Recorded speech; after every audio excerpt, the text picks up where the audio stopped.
Hello guys, welcome back to iTech world AKTU। तो इस video के अंदर हम एक नया सब्जेक्ट शुरू करने वाले हैं जिसका नाम है डिजिटल सिग्नल प्रोसेसिंग, जिसको हम शॉर्ट में DSP बोलते हैं। तो DSP का जो कोड है वो है BEC 503 और EC और EC के अलाइड ब्रांचेस से सब्जेक्ट पढ़ते हैं। तो शुरू करते हैं इसकी यूनिट 1 से। तो इसके यूनिट 1 का नाम है introduction to digital signal processing, जिसमें हम DSP की बेसिक्स को समझेंगे और कुछ इंपॉर्टेंट क्वेश्चंस को और कैसे कैसे यहाँ पर चीजें आती हैं वो सारी चीजें देखेंगे। तो बढ़ते हैं अपने पहले टॉपिक की तरफ, जो है बेसिक एलिमेंट्स ऑफ DSP, जो कि बहुत इंपॉर्टेंट टॉपिक है। अगर आप थ्योरी पॉइंट ऑफ व्यू से देखो तो हो सकता है कि ये क्वेश्चन आपके 2 नंबर में आ सकता है। तो देखते हैं इसको कि बेसिक एलिमेंट्स ऑफ DSP क्या होता है। So in practical case, most of the signals generated are analog in nature। तो अगर हम प्रैक्टिकल केस की बात करें तो ज्यादातर सिग्नल जो होते हैं वो एनालॉग नेचर के होते हैं। ठीक है, तो आई होप आप लोग को एनालॉग और डिजिटल के बीच का डिफरेंस पता होगा। तो बेसिकली जो ये सिग्नल्स हैं ये एनालॉग नेचर में हैं, और अगर हमें एक DSP के प्रोसेसर को, बेसिकली डिजिटल सिग्नल प्रोसेसर को अगर हमें इनपुट देना है तो उस केस में हमें इन एनालॉग सिग्नल्स को बेसिकली डिजिटल सिग्नल में कन्वर्ट करना पड़ेगा। ठीक है, तो ऐसे समझ सकते हो कि एक डिजिटल सिग्नल प्रोसेसर जो है वो इनपुट पे सिर्फ क्या लेता है, सिर्फ डिजिटल इनपुट ही लेता है। ठीक है, तो हम इसको कन्वर्ट करेंगे, उसके बाद इसमें प्रॉपर प्रोसेसिंग करने के बाद हम उस पर्टिकुलर डिजिटल सिग्नल को कन्वर्ट कर देंगे उसके ओरिजिनल फॉर्म में, जैसे कि एनालॉग है। ठीक है, तो ये बेसिक एलिमेंट ऑफ DSP हमने इस ब्लॉक डायग्राम के थ्रू शो कर रखा है। हो सकता है यहाँ पर ये क्वेश्चन में पूछ लिया जाए कि show the block diagram of DSP, तो उस केस में भी आपका आंसर यही होगा। ठीक है, तो देखते हैं एक एक ब्लॉक से। सबसे पहले हमें सिग्नल क्या मिला, एनालॉग सिग्नल इनपुट में मिला। उसके बाद मैंने क्या बताया कि हमें अपने सिग्नल को डिजिटल में कन्वर्ट करना पड़ेगा। तो डिजिटल में कन्वर्ट करने के लिए हम यहाँ पर ADC कन्वर्टर लगाएंगे, जो कि है एनालॉग टू डिजिटल कन्वर्टर। ठीक है, इससे क्या होगा, एनालॉग से डिजिटल सिग्नल कन्वर्ट हो जाएगा। उसके बाद हमने क्या लगाया यहाँ पर, डिजिटल सिग्नल प्रोसेसर, जहां पर जो भी सेट ऑफ ऑपरेशंस थे, जो भी प्रोसेसिंग थी वो हुई और हमें यहाँ पर डिजिटल आउटपुट मिला। अब हमें क्या करना है, अपने डिजिटल सिग्नल को कन्वर्ट कर देना है अपने एनालॉग सिग्नल में। तो हमने यहाँ पर DAC कन्वर्टर लगा दिया। ठीक है, तो ये होते हैं बेसिक एलिमेंट्स। थोड़ी बहुत यहाँ पर थ्योरी है, जैसे सबसे पहला है ADC। सो ADC है एनालॉग टू डिजिटल कन्वर्टर, जो कि डिटरमाइन करता है सैम्पलिंग रेट और क्वांटाइजेशन एरर। वैसे इसमें ज्यादा थ्योरी पूछी नहीं जाती है। इन शॉर्ट इसका जो काम है वो यही है, एनालॉग से डिजिटल सिग्नल को कन्वर्ट करना। ठीक है, सेकेंड है DSP, मतलब डिजिटल सिग्नल प्रोसेसर, जिसके अंदर ALU है, शिफ्टर है, उसके बाद सीरियल कोड है। तो इसको आप तब डेप्थ में पढ़ोगे जब आप माइक्रो प्रोसेसर, माइक्रो कंट्रोलर देखोगे कि कैसे वहां पर आपकी जो चिप होती है उसमें काफी सारी चीजें होती हैं। तो ये सारी चीजें वहां देखोगे, इसके बस ऐसी थ्योरी ऊपर ऊपर से पढ़ सकते हो। DAC का काम वही है, डिजिटल से एनालॉग में कन्वर्जन करना। ठीक है, तो ये होते हैं बेसिक एलिमेंट। नेक्स्ट टॉपिक है एडवांटेजेस ऑफ DSP। तो सबसे पहली एडवांटेज है फ्लेक्सिबिलिटी। तो ज्यादातर जो DSP सिस्टम्स होते हैं वो फ्लेक्सिबल होते हैं। ठीक है, सेकेंड होता है इनकी एक्यूरेसी बहुत अच्छी होती है, मैथमेटिकल प्रोसेसिंग में ये काम आते हैं। इसके साथ साथ इनकी स्टोरेज इजी होती है, repeatability and size and reliability. तो ये 2 नंबर में क्वेश्चन आ सकता है थ्योरी का, तो आप इसको पढ़ सकते हो। अच्छा, उसके बाद आता है डिसएडवांटेज। तो डिसएडवांटेज क्या है, सबसे पहली है for high bandwidth analog signal high speed ADC is required which is very difficult to achieve। तो बेसिकली अगर आप एक एनालॉग सिग्नल ले रहे हो जिसकी बैंडविड्थ बहुत ज्यादा है, उस केस में आपको जो ADC लेना पड़ेगा वो बहुत ज्यादा हाई स्पीड का लेना पड़ेगा, और मोस्ट ऑफ द टाइम ऐसा ADC बनाना बहुत डिफिकल्ट हो जाता है। ठीक है, सेकेंड इसका डिसएडवांटेज है कि छोटी सी एप्लीकेशन के लिए जो DSP सिस्टम्स हैं ये एक्सपेंसिव हो सकते हैं। उसके बाद नेक्स्ट टॉपिक है टेक्नोलॉजी यूज फॉर DSP। तो ये ज्यादा इंपॉर्टेंट नहीं है, आता नहीं है पेपर में, लेकिन हमारे सिलेबस में है तो देख लेते हैं। टेक्नोलॉजी यूज में बेसिकली पहली टेक्नोलॉजी आती है डेडिकेटेड प्रोसेसर बेस्ड DSP, या इसको ऐसे बोल सकते हो कि DSP के अंदर कौन कौन सी टेक्नोलॉजी यूज होती है। तो इसमें आता है डेडिकेटेड प्रोसेसर बेस्ड, जिसको हम डिजाइन करते हैं एरे ऑपरेशंस के लिए, मल्टीप्लिकेशन के लिए। तो ये सारी चीजें। अच्छा, ये जो सिस्टम्स होते हैं ये लो कॉस्ट के होते हैं, पोर्टेबल सिस्टम्स होते हैं, और ये रियल टाइम एप्लीकेशंस में यूज होते हैं। सेकंड आता है जनरल पर्पस में, जिसके अंदर आपके माइक्रो प्रोसेसर, कंप्यूटर्स, ये सारी चीजें आ जाती हैं। बेसिकली यहाँ पर सॉफ्टवेयर के जरिए जो आपका काम होता है वो होता है, तो ये आपकी सेकंड टेक्नोलॉजी होती है। फिर से बता दूं, डीएसपी जो सिस्टम है वो पूरा न्यूमेरिकल बेस्ड सब्जेक्ट है। इसमें मोस्ट ऑफ द टाइम यहाँ पर पूरा आपका न्यूमेरिकल ही आता है। हो सकता है 1-2 नंबर की थ्योरी आ जाए, लेकिन आएगी तो ज्यादा न्यूमेरिकली। ठीक है, तो हम यहाँ पर न्यूमेरिकल पे ज्यादा फोकस करेंगे। थ्योरी आप ऐसे भी याद कर ही सकते हो, तो ये इसकी थ्योरी थी। अब बढ़ते हैं अपने नेक्स्ट टॉपिक की तरफ, जो कि है basic building blocks to represent digital system. अब ये ऐसे क्वेश्चन के फॉर्म में नहीं आएगा कि आप बेसिक बिल्डिंग ब्लॉक्स बनाओ, लेकिन आगे जो हम न्यूमेरिकल करेंगे उसके लिए इसको समझना जरूरी है। तो सबसे पहला इसमें जो बेसिक बिल्डिंग ब्लॉक है वो है बेसिकली एडर। तो एडर देखते हैं, इसके नाम से समझ में आ रहा है। एडर क्या है? एडर का काम होता है यहाँ पर एडिशन परफॉर्म करना। तो यहाँ पर एक x1n सिग्नल है, एक x2n सिग्नल है। यहाँ पर हमने एक सर्कल बना रखा है और बीच में ये प्लस का सिंबल है। तो बेसिकली ये x1n और x2n को ऐड कर देगा। ठीक है, नेक्स्ट आता है कांस्टेंट मल्टीप्लायर। सो कांस्टेंट मल्टीप्लायर का क्या काम होगा? बेसिकली आपके सिग्नल को एक कांस्टेंट से मल्टीप्लाई कर देगा। ठीक है, फिर आता है सिग्नल मल्टीप्लायर। सो मल्टीप्लायर क्या होगा? 2 सिग्नल्स को मल्टीप्लाई कर देगा। अच्छा, इसका सिंबल होता है मल्टीप्लीकेशन का। ठीक है, इंपॉर्टेंट आपका 4th और 5th है, तो ये चीज नई है आप लोगों के लिए। कम्युनिकेशन में आपने ये मल्टीप्लायर और एडर देखा होगा, लेकिन डिले एलिमेंट यहाँ पर इसलिए इंपॉर्टेंट है क्योंकि ये आपके क्वेश्चंस में यूज होता है। बेसिकली डिले का मतलब क्या है? आपने अपने सिग्नल को कुछ पर्टिकुलर टाइम पीरियड से डिले करवा दिया, पीछे करवा दिया। तो बेसिकली अगर आपको किसी x ऑफ n सिग्नल को डिले करवाना है तो उस केस में आप एक z इनवर्स का ब्लॉक लगाओगे, तो आपका सिग्नल क्या बन जाएगा? xn-1। ठीक है, अब अगर कोई जनरल केस लें कि हमने अपना xn सिग्नल लिया और हमने इसको z की पावर -k से यहाँ पर डिले करवा दिया, तो उस केस में आपका सिग्नल बनेगा xn-k। तो इन शॉर्ट यहाँ पर z की पावर जो भी होगी उतना डिले आपके सिग्नल को मिल जाएगा। ठीक है, अच्छा इसका उल्टा एडवांस एलिमेंट। तो एडवांस एलिमेंट का मतलब है अपने सिग्नल को टाइम पीरियड में आगे बढ़ा देना। ठीक है, तो यहाँ पर हम माइनस कर रहे थे, ऐसे समझ सकते हो, माइनस कर रहे थे तो डिले हो रहा था। यहाँ पर 1 है, मतलब पॉजिटिव का ही 1 होगा, तो इसका मतलब क्या हुआ? ये हम एडवांस कर रहे हैं। तो जैसे वहां पर माइनस आ रहा था, यहाँ पर हमारा प्लस आ जाएगा। ठीक है, सिमिलर विथ के ऑल्सो। तो ये सारे एलिमेंट्स होते हैं। अच्छा, इसके बाद आता है नेक्स्ट यहाँ पर थ्योरी क्वेश्चन जो आता है recursive and non recursive structure.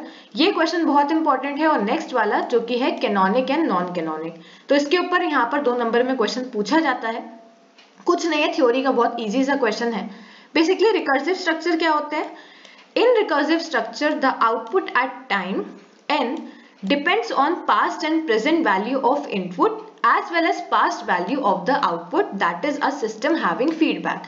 तो बेसिकली एक ऐसा सिस्टम जिसमें फीडबैक मैकेनिज्म प्रेजेंट है, या ऐसे समझ सकते हो कि आप एक पर्टिकुलर टाइम n की बात कर रहे हो, उस पर्टिकुलर टाइम पे जो हमें आउटपुट मिल रहा है, अगर वो आउटपुट आपके पास्ट और प्रेजेंट वैल्यूज ऑफ इनपुट पे भी डिपेंड करे, साथ ही साथ आउटपुट की पास्ट वैल्यूज पे भी डिपेंड करे, तो ऐसे सिस्टम को हम क्या बोलते हैं? ऐसे सिस्टम को हम रिकर्सिव स्ट्रक्चर बोलते हैं। ठीक है, नॉन रिकर्सिव क्या हो जाएगा? इसका उल्टा। इसमें क्या होगा? इसमें जो हम लोग पास्ट वैल्यू ऑफ आउटपुट है उस पर यहाँ पर डिपेंडेंस खत्म हो जाएगी, मतलब एक ऐसा सिस्टम जिसमें फीडबैक प्रेजेंट नहीं है। ठीक है, नेक्स्ट आता है canonic and non canonic. So the in realization block, अभी देखेंगे नीचे क्या होता है इन realization block diagram. If the number of delay is equal to the order of the difference equation of the digital filter then it is known as canonic. तो basically अभी हम लोग जो रियलाइजेशन ब्लॉक डायग्राम देखेंगे उसमें जो हम delay element लगाएंगे, अगर उसका नंबर हमारा डिफरेंस इक्वेशन के ऑर्डर के, जो हम इक्वेशन बनाएंगे उसके ऑर्डर के इक्वल हो जाता है, तो ऐसे सभी डिजिटल फिल्टर को हम कैनोनिक स्ट्रक्चर कहते हैं। ठीक है, और अगर ऐसा नहीं होता है, मतलब इक्वल नहीं होते हैं, तो ऐसे स्ट्रक्चर को हम नॉन कैनोनिक कहते हैं। ठीक है, तो उसको याद कर लेना। बढ़ते हैं अपने नेक्स्ट टॉपिक की तरफ जो कि है रियलाइजेशन ऑफ डिजिटल सिस्टम।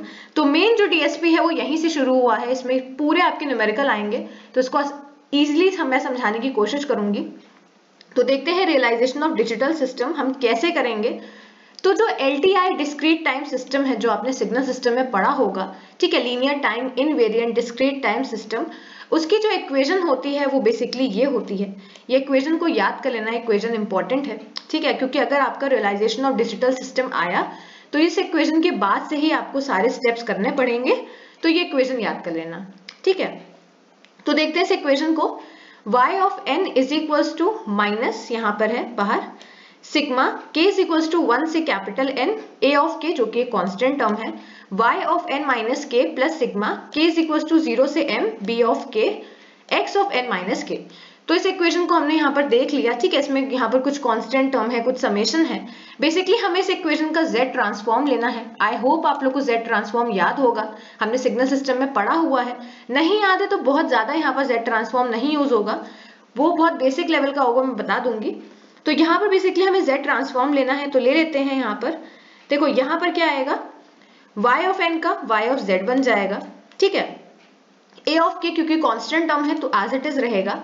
इतने का z ट्रांसफॉर्म देखते हैं, तो अगर आपको याद होगा तो आपको पता होगा कि z ट्रांसफॉर्म में अगर कुछ ऐसा यहाँ पर टर्म होता है जहां पर आपका सिग्नल डिले हो रहा है, तो उस केस में हम क्या करते हैं, y of z as it is लिखते हैं और फिर z की पावर में यहाँ पर जो नंबर होता है उसको चढ़ा देते हैं, ठीक है। तो यहाँ पर क्योंकि माइनस k है तो यहाँ पर z ऑफ माइनस k आ गया, ठीक है। सिमिलर विथ यहाँ पर भी है। नहीं समझ में आ रहा है याद भी कर सकते हो, अगर आपको z ट्रांसफॉर्म नहीं समझ में आ रहा है तो आप इसको याद कर सकते हो। फिलहाल ये z ट्रांसफॉर्म का फॉर्मूला है, ठीक है। अब क्या करते हैं, अब बेसिकली ये वाली जो yz वाली टर्म है इसको हम इधर लेके चले जाते हैं, ठीक है। उसके बाद हमने कॉमन ले लिया y ऑफ z, तो आपको बेसिकली यहाँ पर क्या मिला, y of z 1 plus sigma k is equals to 1 से n a of k z of minus k, ठीक है। ब्रैकेट यहाँ पर क्लोज हो गया, इज इक्वल्स टू यहाँ पर ये वाला टर्म हमने एज इट इज यहाँ पर लिख दिया है, ठीक है। अच्छा, अब यहाँ पर एक इंपॉर्टेंट चीज आ रही है, बेसिकली इस yz के नीचे हमने ये x ऑफ z भेज दिया है, ठीक है। तो हमें क्या मिला, h ऑफ z। तो h ऑफ z याद रखना, h of z transfer function होता है, ठीक है। आपने सिग्नल सिस्टम में पढ़ा होगा, नहीं याद है तो समझ लो कि h of z transfer function है और इसका फॉर्मूला होता है आउटपुट का z transform divided by input का z ट्रांसफॉर्म, ठीक है। तो ये मेरा y ऑफ z आउटपुट का z ट्रांसफॉर्म हो गया, x ऑफ z इनपुट का z ट्रांसफॉर्म हो गया और इस टर्म को हम इसके नीचे ले गए। तो बेसिकली ये मेरा क्या बन गया, ये मेरा ट्रांसफर फंक्शन बन गया और इसी ट्रांसफर फंक्शन के बेसिस पे हमारे सारे यहाँ पर जो भी ऑपरेशंस हैं, जो भी चीजें हैं वो यहाँ पर होंगी, ठीक है। तो इसको भी याद रखना, इस ट्रांसफर फंक्शन को भी, ठीक है। ये ट्रांसफर फंक्शन इंपॉर्टेंट है। बढ़ते हैं अपने नेक्स्ट इंपॉर्टेंट टॉपिक की तरफ, जो कि है direct form first structure of IIR। तो अभी तक हम जो पढ़ रहे हैं वो हम IIR मतलब इनफाइनाइट इम्पल्स रिस्पॉन्स सिस्टम को पढ़ रहे हैं। इसके बाद हम FIR सिस्टम को देखेंगे। तो डायरेक्ट फॉर्म फर्स्ट देखते हैं, ठीक है। तो transfer function of IIR system हमने निकाल लिया। ये बेसिकली ये जो ऊपर है ये IIR सिस्टम का ट्रांसफर फंक्शन है, तो इसको याद रखना। अब हम थोड़ा सा यहाँ पर मैथमेटिकल ऑपरेशंस करने जा रहे हैं। हो सकता है पहली बार में ना समझ में आए, तो इसको 3-4 बार समझोगे तो आप लोग को इजीली समझ में आ जाएगा। तो इसमें हम क्या कर रहे हैं, in direct form realization system transfer function h of z, basically ये जो ट्रांसफर फंक्शन है इसको हम दो पार्ट्स में डिवाइड कर रहे हैं, ठीक है। एक पार्ट है h1z, दूसरा पार्ट है h2z। तो इसमें हमने क्या किया, h1z लिया, h2z लिया। जब दोनों को आप मल्टीप्लाई करोगे तो आपको h ऑफ z मिल जाएगा, ठीक है। तो अब यहाँ पर ये चीज याद रखने वाली है कि डायरेक्ट फॉर्म फर्स्ट में हम क्या करते हैं, h1z को क्या लेते हैं, ऊपर वाला, ये आपका जो न्यूमरेटर है ये आपका h1z होता है, ठीक है। अभी समझते चलो, उसका शॉर्टकट मैं बताऊंगी कि कैसे क्वेश्चन आप इजीली कर सकते हो, लेकिन यहाँ पर बेसिक समझना जरूरी है। तो h1z आपका ऊपर का पोर्शन हो गया, तो h2z क्या होगा, नीचे का पोर्शन। लेकिन नीचे का पोर्शन ऐसे मत लिखना, यहाँ पर 1 डिवाइडेड बाय ये पूरी टर्म आएगी, ठीक है। वो चीज मैंने यहाँ पर लिख दी है, 1 डिवाइडेड बाय ये पूरी टर्म आपकी h2z बन जाएगी, ठीक है। ये ऑल जीरो सिस्टम क्या है, ऑल पोल क्या है, बेसिकली अगर हम ऊपर की बात करें तो जीरोज होते हैं, नीचे से हमें पोल्स मिलते हैं, तो वही चीजें यहाँ पर बताई गई हैं। तो बेसिकली क्या है, ये आपका h1z ब्लॉक है, ये h2z ब्लॉक है, ठीक है। x ऑफ n मेरा इनपुट है, yn मेरा आउटपुट है, xz इसका z ट्रांसफॉर्म है, yz इसका z ट्रांसफॉर्म है और कुछ इंटरमीडिएट यहाँ पर हमें आउटपुट मिल रहा है जो कि wz या wn है, ठीक है। तो अगर हम पहली स्टेज की बात करें तो मैंने क्या बताया, ट्रांसफर फंक्शन क्या है, आउटपुट अपॉन इनपुट का z ट्रांसफॉर्म, है ना। तो इस ब्लॉक के लिए देखो, अब इसको भूल जाओ, इस पर्टिकुलर ब्लॉक के लिए देखो कि आपका आउटपुट क्या है, ये मेरा इनपुट है, ये मेरा आउटपुट है।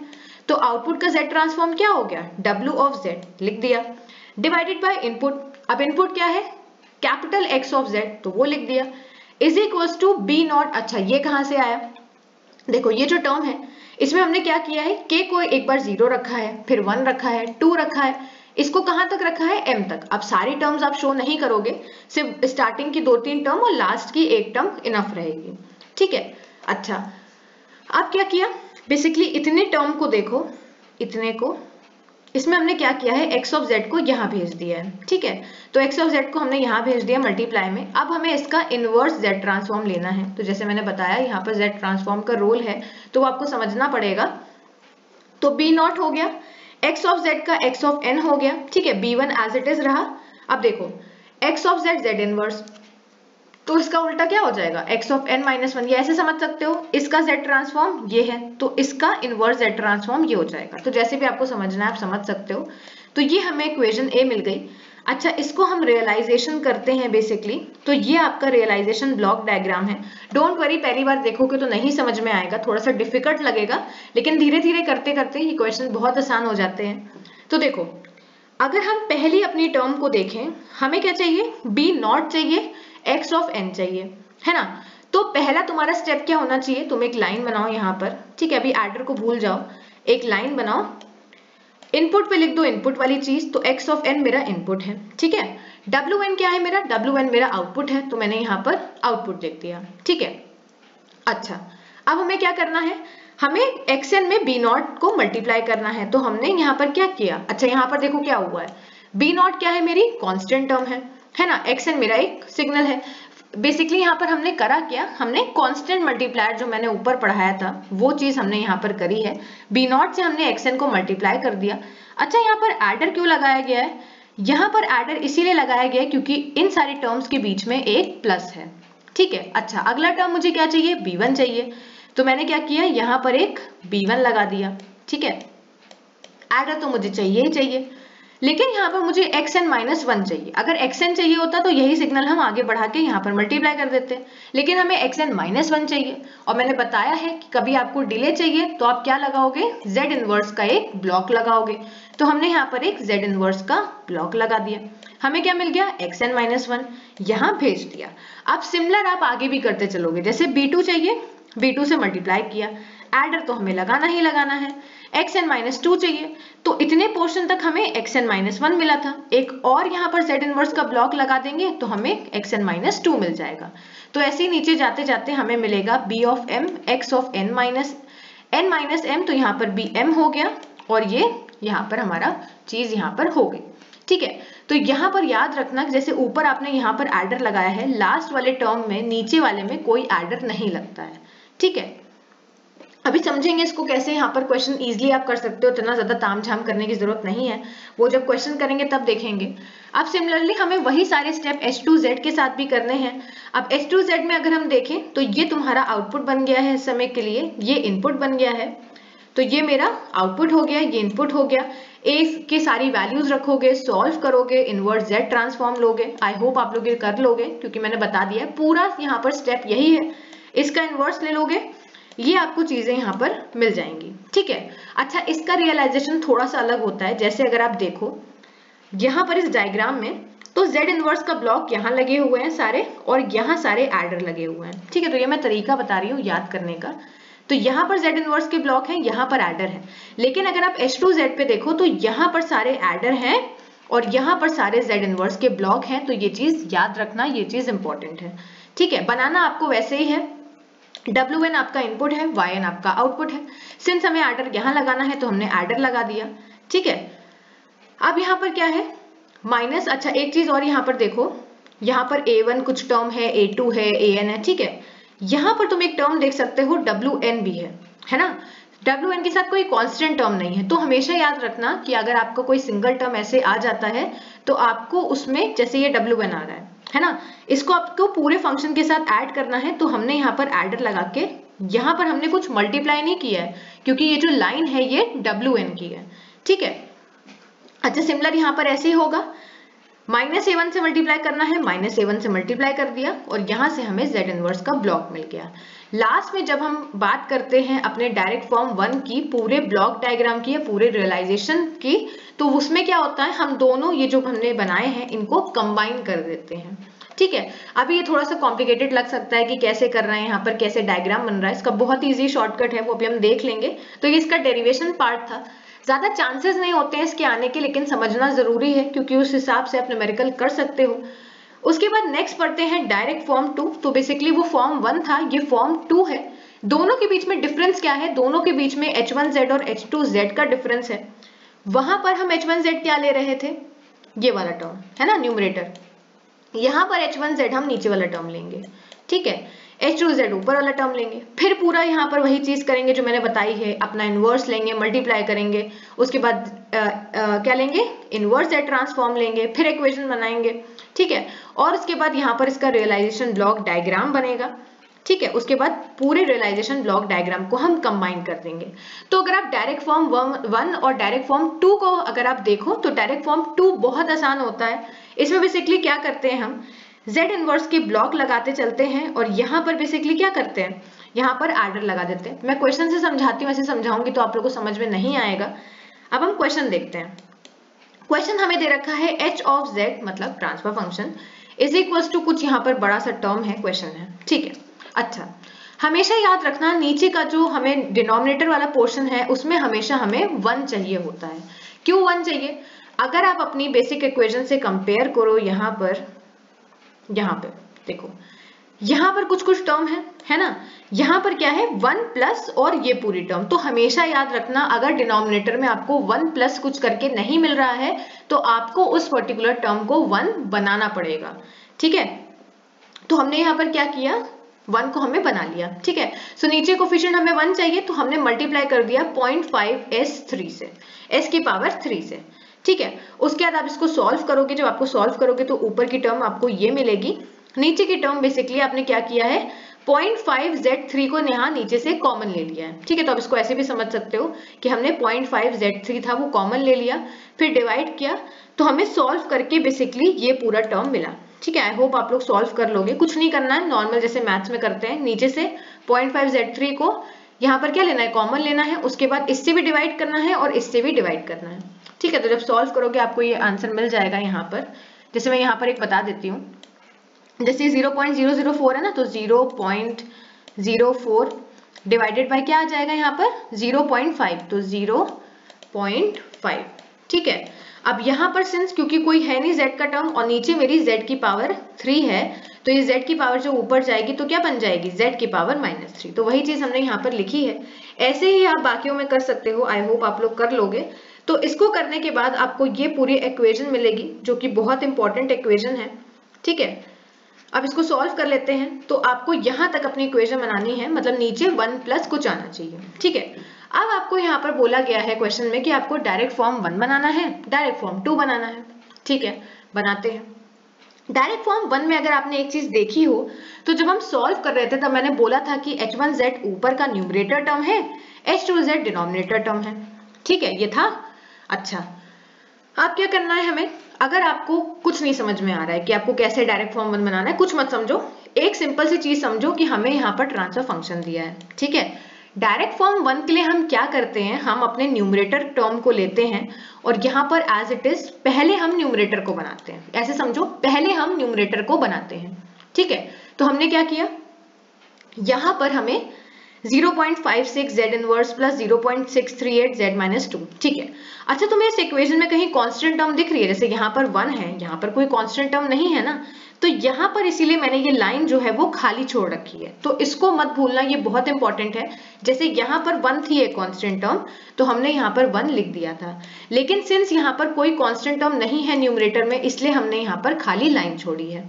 ठीक है, और एक और चीज मैंने बताई थी कि वहां पर मैं देखा था कि इस तरफ हमारे z इनवर्स के ब्लॉक लगते हैं, इस तरफ एडर लगता है ना, और दूसरे पोर्शन में यहाँ पर एडर, यहाँ पर z इनवर्स, तो ये भी चीज याद रखना। ठीक है, अच्छा बनाना शुरू करते हैं। हमने क्या किया, हमें यहाँ पर z इनवर्स चाहिए, z की पावर -2 चाहिए, z की पावर -3 चाहिए, तो हमने यहाँ पर 3 z इनवर्स के ब्लॉक लगा दिए।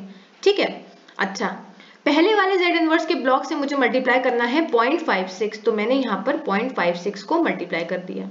ठीक है, दूसरे वाले से मल्टीप्लाई करना है 0.638, 0.638 मल्टीप्लाई कर दिया। तीसरे से मल्टीप्लाई करना है 0.08, तो यहाँ पर उससे हमने मल्टीप्लाई कर दिया। ठीक है, अच्छा अब दूसरे पोर्शन में आते हैं। तो इस पोर्शन में यहाँ पर हमें क्या करना है, डिनोमिनेटर बनाना है। ठीक है, बना लेते हैं। तो डिनोमिनेटर यहाँ पर देखो, अच्छा एक चीज यहाँ पर और समझो, मैंने यहाँ एडर लगाया है, यहाँ एडर लगाया है, यहाँ एडर लगाया है, नीचे एडर नहीं लगाया है। हमेशा याद रखना लास्ट लाइन में एडर नहीं लगता है, अगर आप बनाओगे तो आपका नंबर कट जाएगा। ठीक है, अच्छा यहाँ पर हमें 1 चाहिए, तो हमने यहाँ पर कांस्टेंट टर्म ले ली 1। ठीक है, उसके बाद 0.6 लिखा z इनवर्स, तो यहाँ पर हमने z इनवर्स का ब्लॉक तो पहले ही लगा रखा था, क्योंकि हमें 3 z इनवर्स चाहिए, z इनवर्स, z-2, z-3, तो 3 z इनवर्स लगाए और 3 ही यहाँ पर एडर लगा दिए। अच्छा यहाँ पर मैंने 0.6 लिखा है, यहाँ -0.6 लिखा है, समझ में नहीं आया। देखो यही यहाँ पर चीज मेन है, अगर आप पूरी डेरिवेशन पढ़ने जाओगे तो वहां पे देखोगे कि जो कोफिशिएंट्स थे उनका साइन चेंज हो गया है। ठीक है, तो इन शॉर्ट मैं बताती हूँ यहाँ पर आपको समझना क्या है। आपको कोई ट्रांसफर फंक्शन मिला, ठीक है, आपको क्या पता है कि आपको लेफ्ट हैंड साइड पे z इनवर्स के ब्लॉक यहाँ लगाने हैं, एडर इधर लगाना है। ठीक है, और राइट हैंड साइड पे उसका उल्टा करना है। ठीक है, अगर आपको डायरेक्ट फॉर्म 1 बोला जाता है तो उस पर्टिकुलर केस में आप क्या करोगे, न्यूमरेटर पहले बनाओगे। ठीक है, न्यूमरेटर के कोफिशिएंट का जो साइन होगा वो एज इट इज रहेगा। उसके बाद आप इस तरफ डिनोमिनेटर बनाओगे, लेकिन डिनोमिनेटर के जो कोफिशिएंट होंगे उनका साइज उल्टा हो जाएगा साइन। जैसे यहाँ पर +0.6 है, यहाँ -0.6 हो जाएगा। एज इट इज यहाँ पर भी चलेगा, यहाँ माइनस था तो यहाँ देखो मैंने प्लस बनाया है। तो ये है तुम्हारा डायरेक्ट फॉर्म 1। आई होप आप लोगों को समझ में आया होगा। इसको 3-4 बार प्रैक्टिस करोगे अच्छे से समझ में आ जाएगा। बढ़ते हैं डायरेक्ट फॉर्म 2 की तरफ। तो डायरेक्ट फॉर्म 2 बहुत इंपॉर्टेंट है यहाँ पर, और डायरेक्ट फॉर्म 2 बहुत ईजी भी है। देखो यहाँ हमें करना क्या है, यहाँ आप देख सकते हो कि हमें 3 z इनवर्स के ब्लॉक चाहिए, है ना, एक z इनवर्स ये, एक ये और एक ये। ठीक है, तो आप क्या करोगे, पहले आपने इनपुट यहाँ लिखा, इस केस में आपने आउटपुट लिखा। ठीक है, 3 आपने एक बीच में लाइन खींची ऐसे करके, जैसे मैं बता रही हूँ वैसी बनाना। पहले आपने लाइन खींची, ठीक है, 3 z इनवर्स के ब्लॉक लगा दिए। ठीक, अच्छा अब हम क्या करेंगे, अब एडर बनाओ। तो ऊपर तो हमें एडर लगाना ही, हमें देख लिया, यहाँ पर भी एडर लगाना है। अच्छा अब देखो एक चीज, डायरेक्ट फॉर्म 1 में क्या था, हम इस साइड पे न्यूमरेटर बना रहे थे, है ना, और इस साइड पे डिनोमिनेटर बना रहे थे। तो डायरेक्ट फॉर्म 2 में क्या हो जाएगा, इसका उल्टा हो जाएगा। इस साइड पे हम डिनोमिनेटर बनाएंगे, इस साइड पे हम न्यूमरेटर बनाएंगे।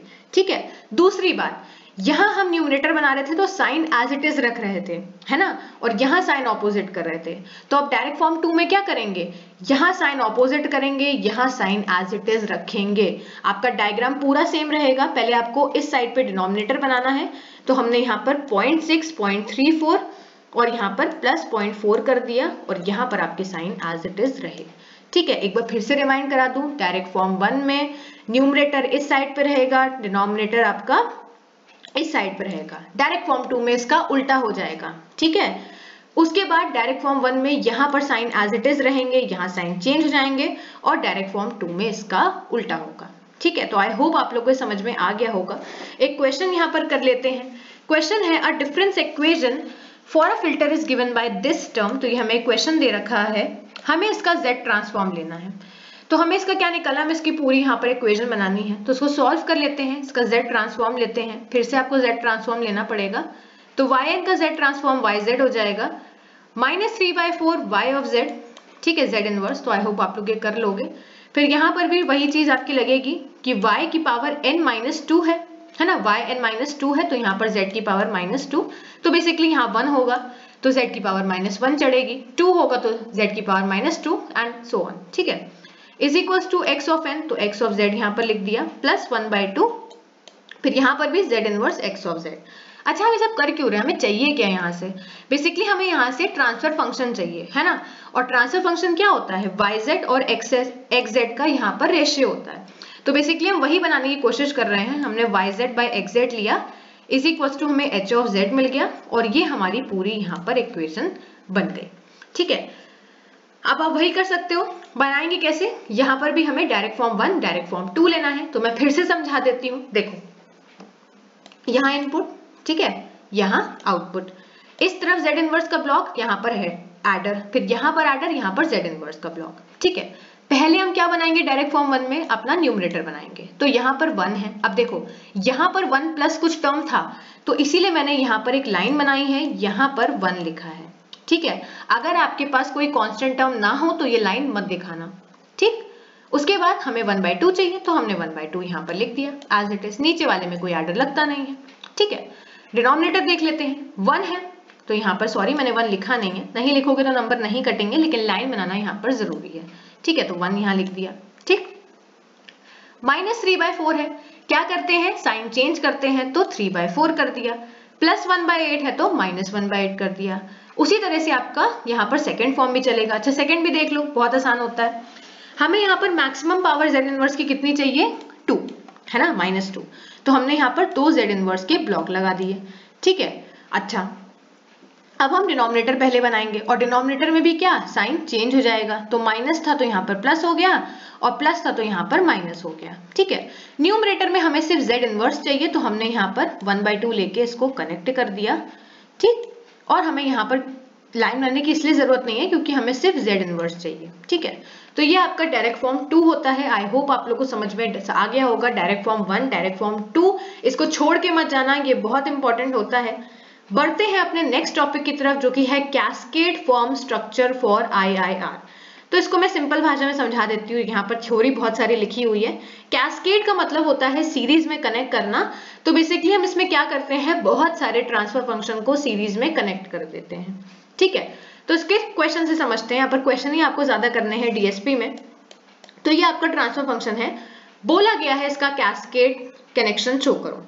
ठीक है, तो अब कैस्केड में हमें क्या करना होता है कि हमें एक बड़ा सा ट्रांसफर फंक्शन दिया होगा, हमें उसमें h1z और h2z, मतलब ऐसे बोल सकते हो अपने h of z को हमें यहाँ पर डिवाइड करना है, अलग अलग हिस्सों में तोड़ना है।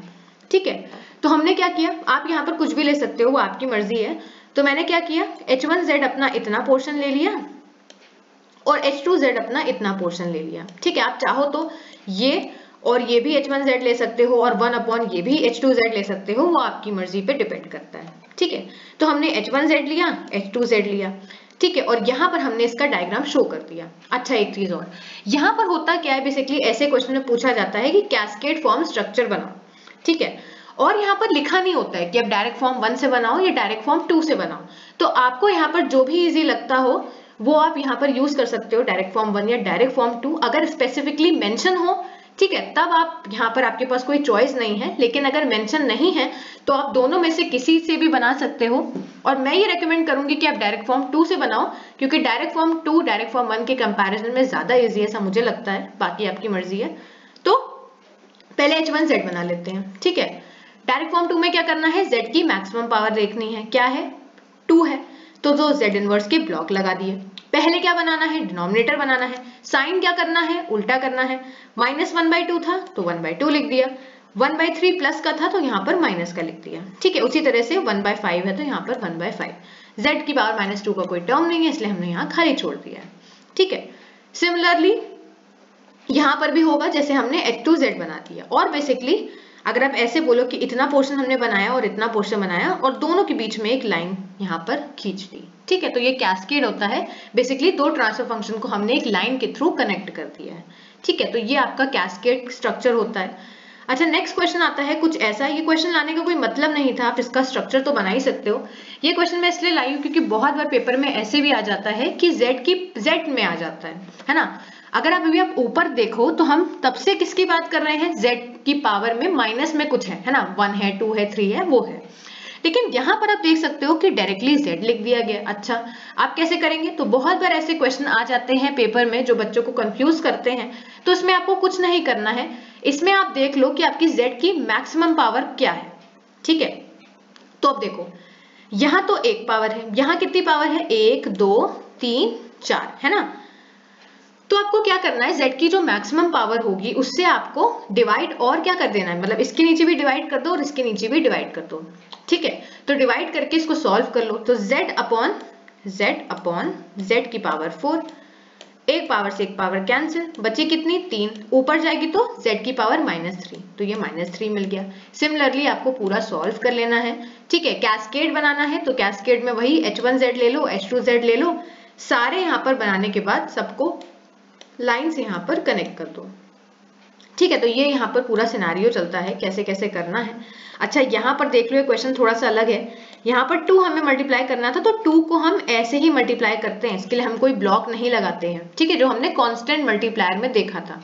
ठीक है, z की पावर -3 था तो z इनवर्स का 1 ब्लॉक लगाया, 2 ब्लॉक लगाया, 3 ब्लॉक लगाया, और बेसिकली इतना पोर्शन, ये पोर्शन जो है इसको मैंने h1z ले रखा है, 1 अपॉन इस पोर्शन को h2z और 1 अपॉन इस पोर्शन को h3z। ठीक है, तो इस तरीके से यहाँ पर हम इसको सॉल्व कर सकते हैं। ये कैस्केड स्ट्रक्चर होता है। नेक्स्ट आता है पैरेलल फॉर्म स्ट्रक्चर, जो कैस्केड से थोड़ा सा डिफिकल्ट है। क्यों डिफिकल्ट है? क्योंकि कैस्केड में हमें क्या करना है, हमें यहाँ पर h1 h2z लेकर सबको बनाकर, जैसे हम देख रहे थे, सबको कनेक्ट कर देना है। लेकिन पैरेलल में यहाँ पर प्रॉब्लम क्या आ जाती है, पैरेलल के अंदर आपको पार्शियल फ्रैक्शन यूज करना पड़ता है ना, सॉल्व करने के लिए। तो उसको देखेंगे अभी। तो यहाँ पर बेसिकली क्या है, अच्छा पैरेलल में क्या होगा, जैसे सीरीज में हम एक लाइन में सबको कनेक्ट कर दे रहे थे, है ना। पैरेलल में क्या हो जाएगा, जैसे पैरेलल सिग्नल बनता है यहाँ पर, ठीक है, ऐसे पैरेलल स्ट्रक्चर या फिर बन जाता है कि यहाँ पर आपको कुछ कांस्टेंट टर्म मिली होगी। ठीक है, कुछ ऐसा आपका टर्म होगा c + h से करके, तो वो क्वेश्चन में देखेंगे। तो यहाँ पर बेसिकली हमें इन सबको पैरेलली कनेक्ट करके सबका आउटपुट को एडर से कनेक्ट करना पड़ेगा। ठीक है, तो ये थोड़ा सा उससे डिफिकल्ट है, देख लेते हैं, इससे ज्यादा डिफिकल्ट होता नहीं है। मेन यहाँ पर जो प्रॉब्लम आती है वो आती है पार्शियल फ्रैक्शन की। अगर आपको पार्शियल फ्रैक्शन अच्छे से आता है तब तो ये आपके लिए इजी है, लेकिन अगर नहीं आता है तो मैं यही रिकमेंड करूंगी कि 11th-12th की बुक आप उठा के एक बार पार्शियल फ्रैक्शन को सही से रिवाइज कर लो। यहाँ पर हम पार्शियल फ्रैक्शन देखेंगे, बहुत से केसेस में पार्शियल फ्रैक्शन यहाँ पर बहुत इजी वाला आता है, जो मैंने यहाँ पर बताया भी है। ठीक है, अगर आप कॉम्प्लेक्स में जाओगे तो उसको थोड़ा बहुत रिवाइज कर लेना, जैसे bz + c या कुछ इक्वेशन टाइप के पार्शियल फ्रैक्शन होते हैं, उसको आप देख लेना। ठीक है, तो क्वेश्चन से ही समझते हैं। ये आपको बेसिकली यहाँ पर h(z) दे रखा है। क्वेश्चन में बोला होगा इसका पैरेलल फॉर्म रियलाइजेशन करो। ठीक है, तो हम क्या करेंगे, हमें बेसिकली, अच्छा, पार्शियल फ्रैक्शन का पहला रूल क्या होना चाहिए कि डिनोमिनेटर की जो भी पावर है z की, जैसे यहाँ पर z है, तो डिनोमिनेटर की जो भी पावर होगी वो न्यूमरेटर से ज्यादा होनी चाहिए। पार्शियल फ्रैक्शन का पहला रूल। अगर ऐसा नहीं होता है तो आप पार्शियल फ्रैक्शन नहीं कर सकते हैं। कब कर सकते हैं, जब आपके डिनोमिनेटर की पावर ज्यादा हो, और ऐसे केस में हम क्या करते हैं, डिनोमिनेटर की पावर को ज्यादा करते हैं। ठीक है, तो हमने यहाँ पर देखो, यहाँ पर z² मैक्सिमम पावर है ना, और जब आप इन दोनों ब्रैकेट्स को मल्टीप्लाई करोगे तो भी यहाँ पर क्या मिलेगा, z की पावर 2 ही आपको मैक्सिमम मिलेगा। तो दोनों पावर तो सेम हो गई, लेकिन हमें तो ज्यादा चाहिए। तो हमने क्या किया, यहाँ पर एक टेम्परेरी फंक्शन मान लिया, f(z) = h(z)/z), मतलब h(z) में हमने z का डिवाइड कर दिया। क्यों कर दिया, उससे क्या होगा, यहाँ एक एडिशनल हमें z मिल जाएगा, जिसकी वजह से नीचे z की पावर 3 हो जाएगी, ऊपर तो 2 है ही, और तब हम पार्शियल फ्रैक्शन लगा सकते हैं। ठीक है, तो आपको बहुत सारे क्वेश्चन ऐसे मिलेंगे, हो सकता है कि इसी से मिलता जुलता क्वेश्चन पेपर में आ जाए। तो आप यही चीज करना, कहीं पर भी आपको पावर इक्वल मिले तो आपको नीचे z से मल्टीप्लाई करना पड़ेगा। ठीक है, या फिर आपके क्वेश्चन पे डिपेंड करेगा। ठीक, अच्छा, तो हमने z से तो मल्टीप्लाई कर दिया। अब आपने पार्शियल फ्रैक्शन अगर करा होगा तो आपको पता होगा कि यहाँ पर हमें, अगर इजी आप चाहते हो, वैसे तो यहाँ पर भी हो जाएगा, लेकिन अगर आप इजी चाहते हो तो z के कोफिशिएंट को हमेशा, डिनोमिनेटर की बात कर रही हूँ मैं, z के कोफिशिएंट को हमेशा 1 बना के रखा करो। ठीक है, तो तुम इजिली पार्शियल फ्रैक्शन कर सकोगे। लेकिन यहाँ पर तो 2z है और हमें तो 1 चाहिए, है ना। तो हम क्या करेंगे, यहाँ से 2 को कॉमन ले लेंगे। जब कॉमन ले लेंगे तो 2 यहाँ चला जाएगा, डिवाइड में 3/2 हो जाएगा, और यहाँ पर हमें मिलेगा z + ½ ठीक है, आई होप आप लोगों को समझ में आ रहा होगा, बेसिक मैथ से ये। तो इसको हम सॉल्व करते हैं पार्शियल फ्रैक्शन से। तो ये आ जाएगा a/z + b/z + 1/2 नीचे वाला टर्म, प्लस c/z + 2। ठीक है, अब इसको हम सॉल्व कर लेते हैं पार्शियल फ्रैक्शन से। बेसिकली मैं बता देती हूँ, बहुत आसान है ये वाला, तो बहुत ही आसान है। देखो, हमने यहाँ पूरा सॉल्व कर लिया। ठीक है, अब हम क्या करेंगे, कुछ यहाँ पर वेरिएबल मान सकते हो। ठीक है, z मत मान लेना। तो मैंने यहाँ पर abc मान लिया है, तो a/ ये वाला टर्म, ठीक, प्लस b/ ये वाला टर्म, प्लस c/z + 2। अच्छा, अगर तुम्हें a सॉल्व करना है, जो कि करना ही है, तो हम क्या करेंगे, z को 0 के इक्वल पुट करेंगे, है ना। तो z = 0 ही आएगा। ठीक है, तो हमने यहाँ पर क्या किया, जैसे z है तो हमने यहाँ पर z लिख दिया, मल्टीप्लाई किया, इस पूरे यहाँ पर इक्वेशन को यहाँ कॉपी कर दिया। ठीक है, अच्छा, अब इसको सॉल्व कर लो, ये z से ये z कैंसिल, और अब z की जगह तुम 0 रख दो। सॉल्व करोगे तो तुम्हें a की वैल्यू 6 मिल जाएगी। ठीक है, अच्छा नहीं समझ में आया, बी देख लेते हैं। सबसे पहले बी को सॉल्व करने के लिए क्या करेंगे, बी के डिनोमिनेटर में क्या है, z प्लस हाफ, ठीक है, सबसे आसान तरीका है z plus half, z plus half लिख दिया। इस पूरी इक्वेशन को यहाँ पर, ये पूरी जो इक्वेशन थी इसको यहाँ पर कॉपी कर दिया, ठीक है। अब क्या करेंगे, z प्लस हाफ से कैंसिल हो जाएगा। अब देखो यहाँ पर z प्लस 1/2 को हम 0 के इक्वल पुट करेंगे, z की वैल्यू क्या आ जाएगी, z की वैल्यू आ जाएगी माइनस हाफ, ठीक है। तो z is equal to minus half हम यहाँ रख देंगे, ठीक है, जहां जहां भी z आपको दिख रहा है वहां आप माइनस हाफ रख दोगे, सॉल्व करोगे -4 आ जाएगा। सिमिलरली आपका c होगा, फिर से देख लो, c के नीचे क्या है, z प्लस 2 है, z प्लस 2 लिख दिया। इस पूरे इक्वेशन को यहाँ पर कॉपी कर दिया, z प्लस 2 को 0 के इक्वल करोगे, z की क्या वैल्यू आएगी, -2 आएगी, -2 कर दी। कैंसिल करने के बाद -2 यहाँ पर रख दिया, सॉल्व किया, c की वैल्यू क्या आई, +1 आई, ठीक है। तो ये आपका f ऑफ z आ गया। अब इस इक्वेशन में जो इक्वेशन थी a upon z plus b upon this, इसमें आपको abc की वैल्यू रखनी है। तो ये जो कॉम्प्लिकेटेड इक्वेशन थी ये आपकी कन्वर्ट हो गई इतनी सिंपल इक्वेशन में, और यही यहाँ पर इंपॉर्टेंट है जिसको हम पार्शियल फ्रैक्शन से करते हैं, ठीक है। तो ये आपकी इक्वेशन बन गई, लेकिन भूलना नहीं, अब ऐसा मत करना कि आप f ऑफ z का ही बनाने लगो, ऑल्दो आप नहीं बना पाओगे, लेकिन आप ऐसा मत करना कि f ऑफ z का ही यहाँ पर यूज करो। हमने f ऑफ z एक फंक्शन माना था, हमारा ओरिजिनल फंक्शन क्या है, h ऑफ z, है ना। तो h ऑफ z यहाँ से कितना आ जाएगा, z multiply by f of z। तो जो हमने एडिशनल यहाँ पर z का डिवीजन करा था उसको भी तो हटाओगे ना, तो यहाँ से h ऑफ z मुझे क्या मिल गया, z से अपने इस f ऑफ z को मल्टीप्लाई कर देंगे, सॉल्व करेंगे तो हमें ये पर्टिकुलर यहाँ पर इक्वेशन मिलेगी, ठीक है। जैसे यहाँ पर z से z कैंसिल हो जाएगा, यहाँ -4 आएगा, ठीक है। उसके बाद इस पर्टिकुलर टर्म को अगर आप z से यहाँ पर करोगे, बेसिकली आप क्या कर रहे हो, यहाँ पर z से मल्टीप्लाई कर रहे हो, है ना। तो 1/z से एक बोल सकते हो, यहाँ पर मल्टीप्लाई हो रहा है तो इस z से ये कैंसिल हो जाएगा, और ये 1/2 और ये z, तो ये ऊपर z इनवर्स हो जाएगा। बेसिकली आपको सॉल्व करना है, बस इन शॉर्ट आपको सॉल्व करना है, ठीक है। अब क्या करोगे, अब यहाँ पर हमें अपनी टर्म मिल गई है, अब इसका पैरेलल फॉर्म स्ट्रक्चर बनाएंगे, ठीक है। तो जब मैंने पैरेलल फॉर्म स्ट्रक्चर पढ़ाया था तब मैंने बताया था कि ऊपर आपको एक कांस्टेंट टर्म मिलती ही मिलती है ना, जो c प्लस कुछ ऐसे आती है। तो यहाँ देखो हमें एक कांस्टेंट टर्म मिल रही है जो कि है 6, तो यहाँ पर हमने 6 कर दी, ठीक है। और ये h1z हो गया, ये h2z हो गया। तो वही चीज आप डायरेक्ट फॉर्म 2 को यूज कर सकते हो। यहाँ पर आपने क्या किया, वही जैसे हम डायरेक्ट फॉर्म 2 बना रहे थे तो वो चीज हमने यहाँ पर बना दी, ठीक है। और यहाँ पर इसको सॉल्व कर लिया, इसको यहाँ पर बना दिया, और फिर सबका आउटपुट हमने एक एडर से कनेक्ट कर दिया, ठीक है। तो ये होता है डायरेक्ट फॉर्म, यहाँ पर 2 आप यूज कर सकते हो, 1 यूज कर सकते हो। तो ये होता है आपका parallel form structure. I hope आप लोगों को समझ में आया होगा। मान के चलो कैस्केड या पैरेलल से कोई एक क्वेश्चन पेपर में आएगा ही आएगा, तो उसको यहाँ पर अच्छे से कर लेना, ठीक है। नेक्स्ट इंपॉर्टेंट टॉपिक है ladder structure. Ladder structure one of the most important topic है यूनिट 1 का, जो आता ही आता है पेपर में, ठीक है। तो उसमें यहाँ पर थ्योरी है कि filter realise using ladder structure have desirable coefficient sensitivity, basically यहाँ पर थ्योरी बताई गई है। ये एक ट्रांसफर फंक्शन यहाँ पर दे रखा है, तो हम इसमें कॉन्टिन्यूड फ्रैक्शन लगाएंगे तो आपको ये इक्वेशन मिलेगी। ये इक्वेशन याद कर लेना, इक्वेशन इंपॉर्टेंट है, ठीक है। इंपॉर्टेंट क्या, आपको उसको न्यूमेरिकल में यूज करना पड़ेगा। तो इक्वेशन है alpha not plus 1/β1 z inverse plus 1/α1 plus 1/β2 z inverse. थोड़ी सी कॉम्प्लिकेटेड लग सकती है लेकिन बहुत आसान है, जब क्वेश्चन करेंगे तब समझेंगे।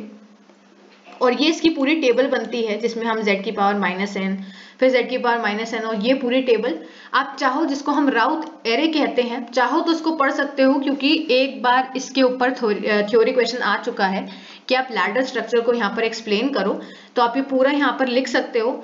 मैं यहाँ पर क्या करूंगी, मैं आपको ये पूरी थ्योरी नहीं पढ़ाने वाली, ठीक है। वो आप चाहो तो यहाँ पर रीडिंग लगा सकते हो। मैं यहाँ पर आपको न्यूमेरिकल के थ्रू समझाऊंगी, क्योंकि उस केस में आपको ये ज्यादा इजीली समझ में आएगा, ठीक है। यहाँ पर कुछ पैरामीटर्स भी निकालने होते हैं, उसके बाद इसका ये डायग्राम बनता है, ठीक है। तो वो भी देखेंगे। सबसे पहले क्वेश्चन यहाँ पर सॉल्व करते हैं, ठीक है।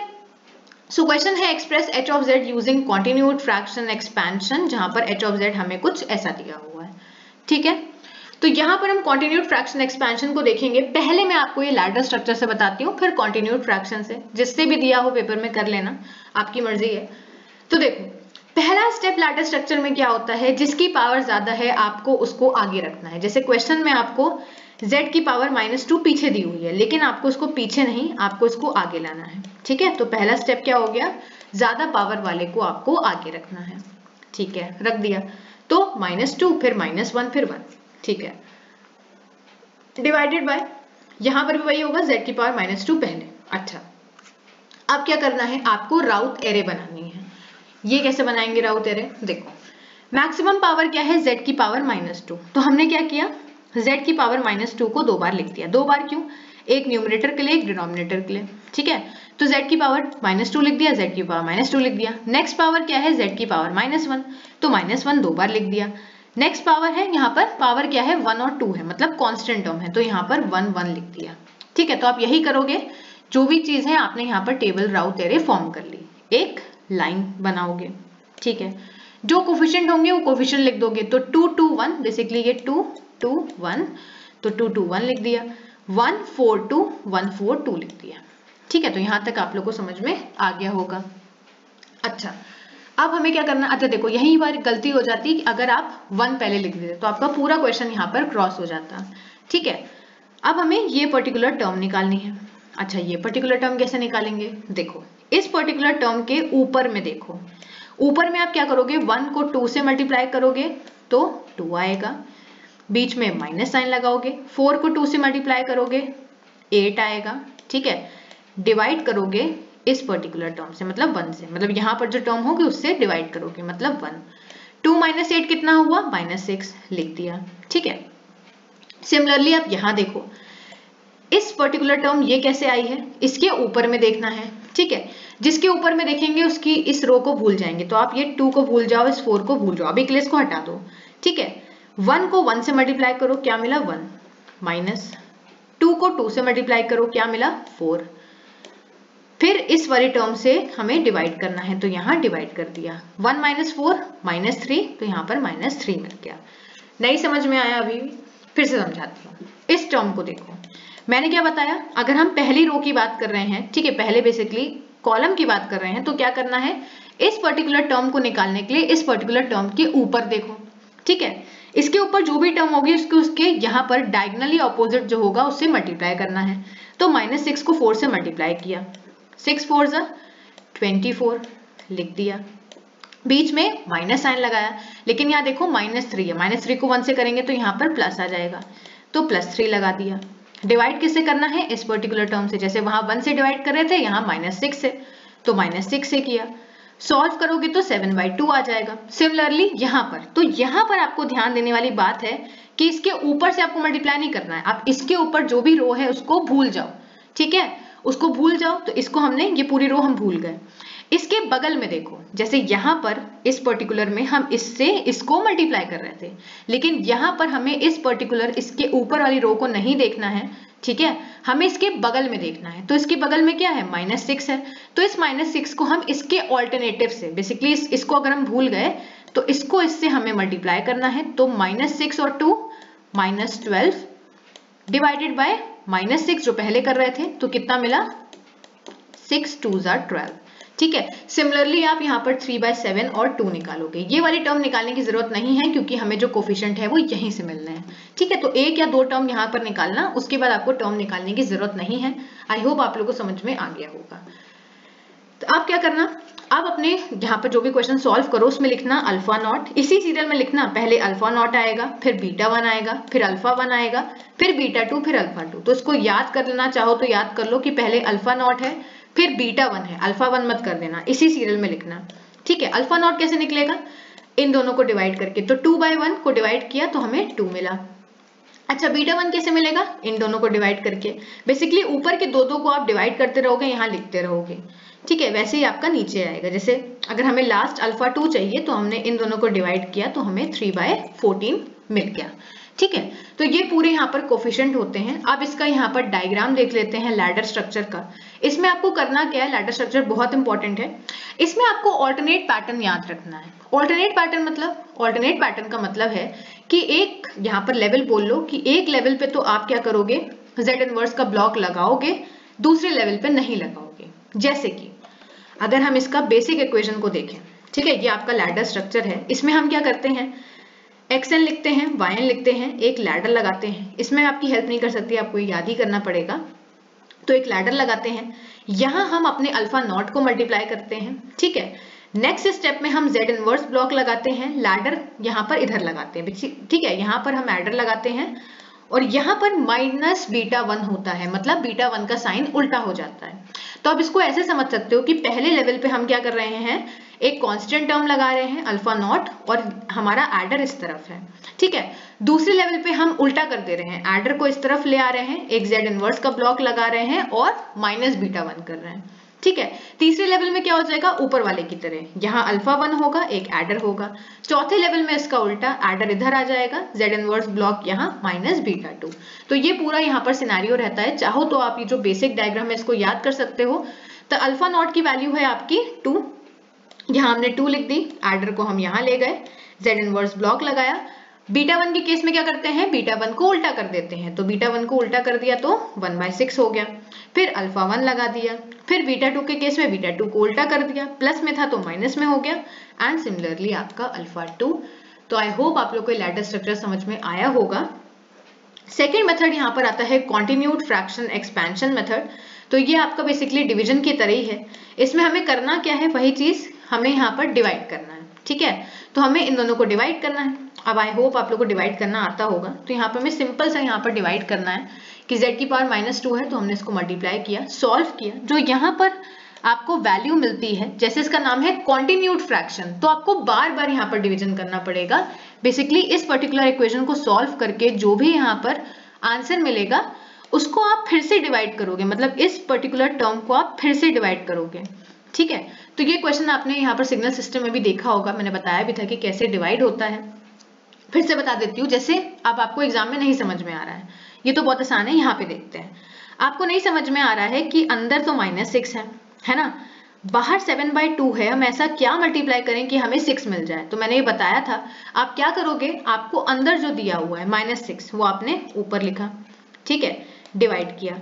बाहर जो आपको यहाँ पर लिखा हुआ है वो आपने यहाँ लिख दिया इसके डिनोमिनेटर में, तो 7/2, ठीक है। सॉल्व करोगे तो आपको मिलेगा 12/7, वो भी माइनस का। तो बाहर आपको 12/7 से मल्टीप्लाई करना पड़ेगा, तभी आपको अंदर 6 मिलेगा, ठीक है। तो ये क्वेश्चन यहाँ पर बहुत कंफ्यूजिंग होता है पेपर में, हम लोग कंफ्यूज हो जाते हैं कि किससे मल्टीप्लाई करें कि 6 मिले। तो मैंने बता दिया कि यहाँ पर कैसे होगा वो, तो आप देख सकते हो। अच्छा, आपने इसको पूरा सॉल्व कर लिया, ठीक है। कब तक सॉल्व करोगे, जब तक आपके इस पर्टिकुलर आंसर में z का कोई टर्म ना हो, ठीक है। तो लास्ट में हमें यहाँ पर 2 मिल गया, ठीक है। पहले वाले से आपको जो मिलेगा यहाँ पर वो अल्फा नॉट होगा, दूसरे वाले से जो मिलेगा वो होगा बीटा 1 z इनवर्स, तीसरे से अल्फा 1 मिलेगा, चौथे वाले से बीटा 2 z इनवर्स मिलेगा, ठीक है। और बाकी हम अल्फा 2 कैसे निकालेंगे वो देखते हैं। तो इसको याद रखना कि अल्फा नॉट है, ये बीटा 1 z इनवर्स है, ठीक है।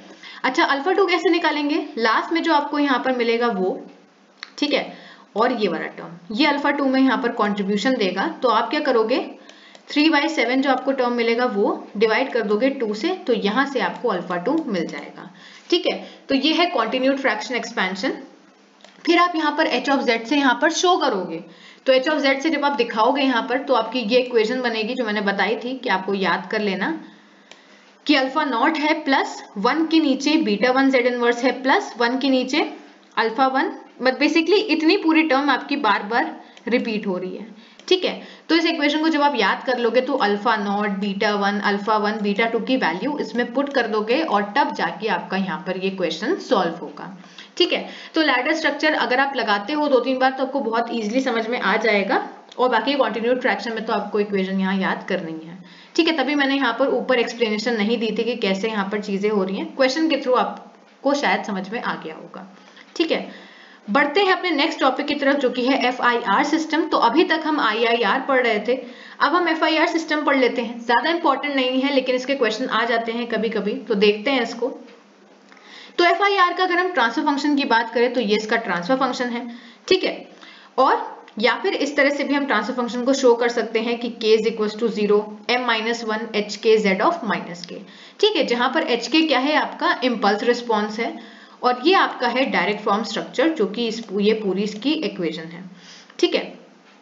तो ये इसका डायरेक्ट फॉर्म स्ट्रक्चर है FIR सिस्टम का। इसको हम क्वेश्चन से ही समझते हैं, वहीं पर देख लेंगे। So obtain direct form and cascade form realization. तो ये हमें कोई ट्रांसफर फंक्शन दे रखा है, ठीक है। इसको सॉल्व कर लेते हैं क्योंकि तो सारे टर्म्स मल्टीप्लीकेशन में है। तो सॉल्व कर ली हमने मल्टीप्लाई करके, हमें ये इक्वेशन मिली, ठीक है। कैस्केड फॉर्म तो जो मैंने बताया था वैसे ही होगा जैसे हमने अभी देखा था। तो कैस्केड फॉर्म तो हमें आता है। डायरेक्ट फॉर्म थोड़ा सा समझ लेते हैं। देखो डायरेक्ट फॉर्म में आपको क्या करना है, जैसे हमें z की पावर -4 तक जाना है, ठीक है। तो जैसे हम डायरेक्ट फॉर्म 2 में ऐसे लगा रहे थे अपने सारे, इस लाइन में लगा रहे थे अपने z इनवर्स के ब्लॉक, इसमें हम क्या करेंगे, ऐसे लगाएंगे, ठीक है, इस लाइन में, ठीक। जैसे हॉरिजॉन्टल है तो z इनवर्स का ब्लॉक लगाया, यहाँ लगाया, यहाँ लगाया और यहाँ लगाया, ठीक है। उसी तरह से हमने यहाँ पर एडर लगा दिए। तो दो z इनवर्स के ब्लॉक में एक एडर, यहाँ पर भी एक एडर, यहाँ पर भी एक एडर, यहाँ पर भी एक एडर, ठीक है। इनपुट हमें xn यहाँ से मिल रहा है, आउटपुट नीचे से मिलेगा, ठीक है, क्योंकि एडर यहाँ पर लगा हुआ है, ठीक। अब कुछ नहीं करना है, यहाँ 1 है, यहाँ 1 लिख दो, -3/8 है, -3/8 लिख दो, -3/32 है, -3/32 लिख दो। तो IIR के कंपैरिजन में FIR बहुत इजी होता है। बस आपको कुछ नहीं करना है, Z की जो मैक्सिमम पावर है उतने आपको Z इनवर्स के ब्लॉक लगाने हैं, उतने ही आपको एडर लगा देने हैं, ठीक है, और फिर सबको कनेक्ट कर देना है, जो भी कांस्टेंट टर्म है वो लिख देनी है, ठीक। तो ये इसका डायरेक्ट फॉर्म हो गया। नेक्स्ट आता है लीनियर फेज FIR सिस्टम। तो ये क्वेश्चन बहुत इंपॉर्टेंट है, मोस्ट इंपॉर्टेंट है। हो सकता है इसके ऊपर आपके पेपर में डेरिवेशन आ जाए, ठीक। सो कोई भी FIR सिस्टम लीनियर फेज कब होता है, जब उसका इंपल्स रिस्पॉन्स सिमेट्रिक होता है ओरिजिन के अबाउट। जस्ट फॉर नॉलेज है, हो सकता है 2 नंबर में आ जाए।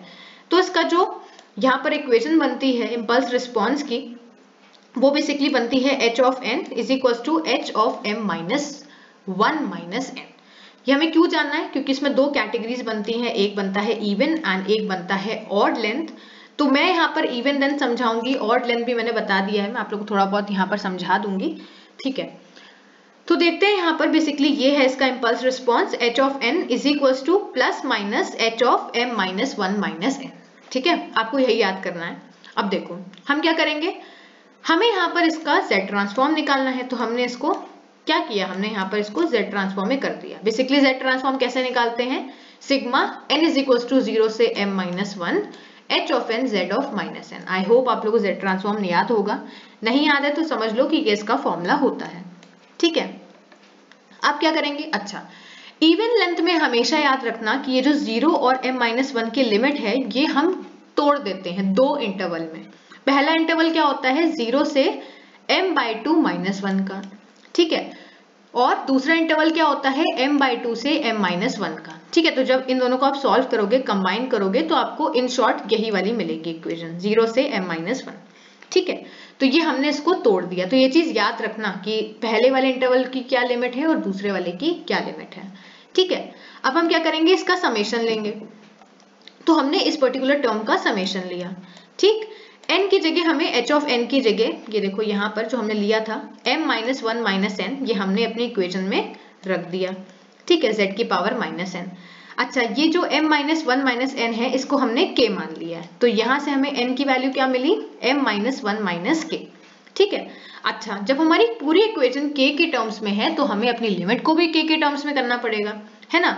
तो लोअर लिमिट क्या है, m/2, ठीक, तो m/2 है। अच्छा यहाँ पर हम क्या करेंगे, m/2 है तो उसके बाद आपकी k की वैल्यू क्या बनेगी, k की वैल्यू आपकी बन जाएगी m/2 - 1, ठीक है। तो बेसिकली हमने यहाँ क्या किया है, n की जगह, यहाँ पर n की जगह हमने m -1 - k रख दिया है, ठीक है। सिमिलरली आप n is equal to m -1 में भी चेंज करोगे तो आपको k की वैल्यू 0 मिलेगी।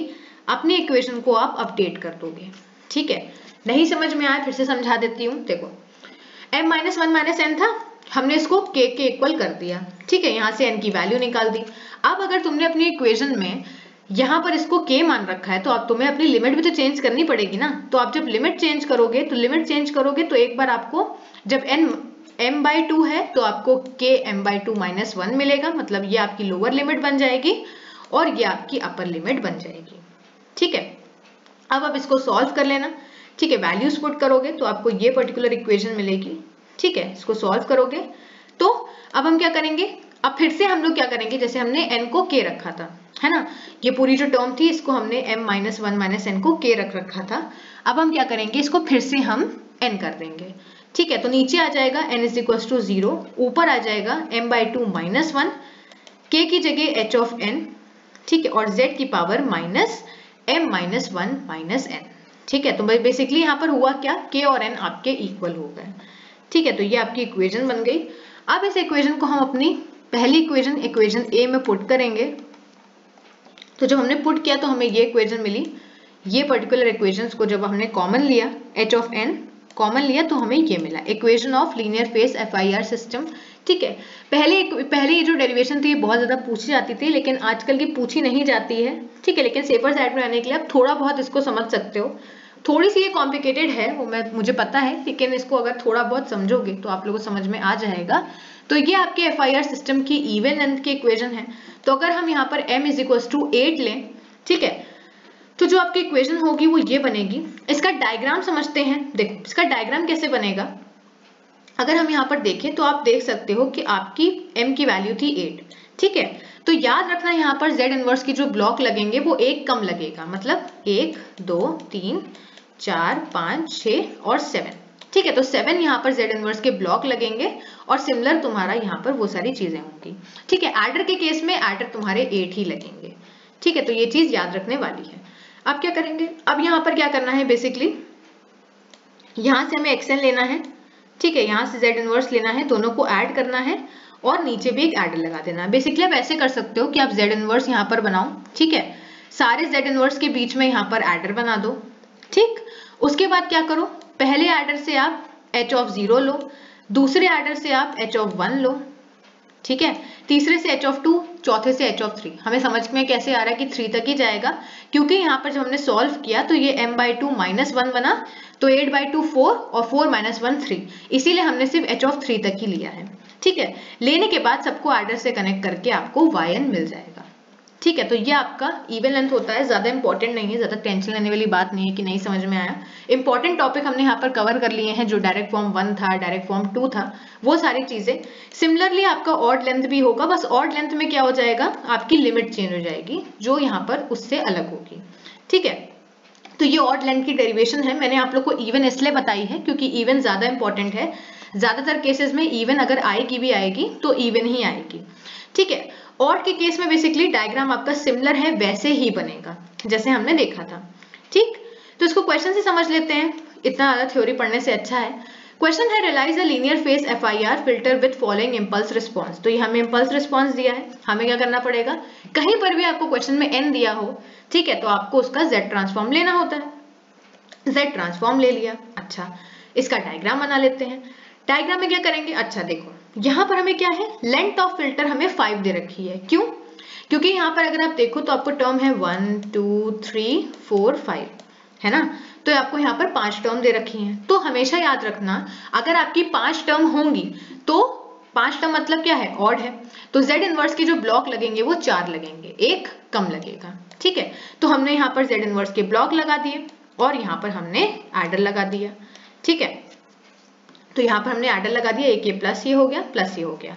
अच्छा, डायग्राम में हमने देखा था, पहले हम क्या करेंगे, h ऑफ 0 लेंगे, मतलब 1, तो यहाँ पर हमने 1 ले लिया, एडर लगा दिया। दूसरे में h ऑफ 2 जो कि है 1/2, तो यहाँ पर हमने 1/2 लगा दिया।